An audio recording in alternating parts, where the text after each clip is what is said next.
Guys, നമ്മളിപ്പോൾ drive ചെയ്യുന്നത് തിക്കോടി ബീച്ചിലാണ്. കേരളത്തിൽ വളരെ അപൂർവം ബീച്ചുകളിലാണ് നമുക്ക് ഡ്രൈവ് ചെയ്യാൻ പറ്റുന്നത്. എന്താ ഇവിടുത്തെ ഒരു ഫീല് നോക്കിയാൽ ഡ്രൈവ് ചെയ്യുമ്പോൾ നമുക്ക് മനസ്സിലുള്ള വിഷമങ്ങളോ അല്ലെങ്കിൽ എന്തെങ്കിലും സന്തോഷങ്ങളോ അല്ലെങ്കിൽ എന്ത് സമയമാണെന്നുണ്ടെങ്കിൽ ഇവിടെ വന്നൊന്ന് ഡ്രൈവ് ചെയ്ത് കഴിഞ്ഞാൽ എന്താ ഒരു മൂഡ്, തിക്കോടി മൂഡ്.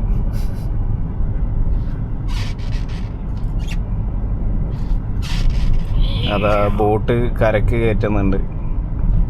അപ്പം മീൻ പിടിച്ച് വരുന്ന മീൻപിടുത്തക്കാർ അവരുടെ ബോട്ട് കരയിലേക്ക് തള്ളിക്കയറ്റുന്നതാണ് നമ്മളിപ്പോൾ കാണുന്നത്. വാട്ട് എ വ്യൂ, എന്താ ഭംഗിയില്ല.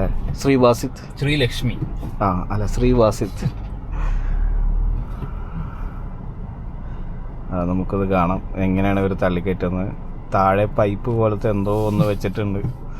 ചിലർ അവിടെ പലക വെച്ചിട്ടാണ് തള്ളുന്നത്. പൈപ്പ് ആകുമ്പോൾ കുറച്ചുകൂടി റൗണ്ടായ കാരണം പെട്ടെന്ന് തള്ളിക്കയറ്റാൻ പറ്റും, അധികം ഫോഴ്സ് വേണ്ട. അതാണ് ഈ ഒരു ഷേപ്പിൻ്റെ ഗുണം. സോ ഇന്നത്തെ പണി കഴിഞ്ഞ് അവർ തിരിച്ച് കരയിലേക്ക് എത്തി. അത്യാവശ്യം ബോട്ടുകളുണ്ട് ഇവിടെ. നൈസ്. നമുക്ക് ഇവരെ ശല്യപ്പെടുത്തണ്ട, ഇവരെ പണി കഴിഞ്ഞിട്ട് നമുക്ക് ഈ വഴി പോകാം.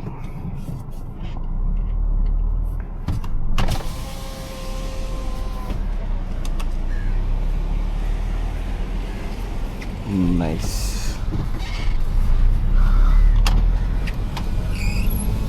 ഇതാ ഒരു പട്ടി വരുന്നു. ആ പട്ടിയാണ് നമ്മളെ റാസിത്തിന്റെ ഓസ്മോ 360 കടിച്ചോണ്ട് ഓടിയത്. അതാ രണ്ട് കൊറ്റികൾ. പരുന്തും അവിടെ മത്സരിച്ച് പറക്കുന്നുണ്ട്. അതാ പിന്നെ കിട്ടൂല.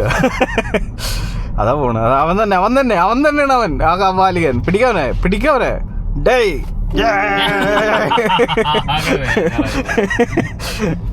ഏതാണ്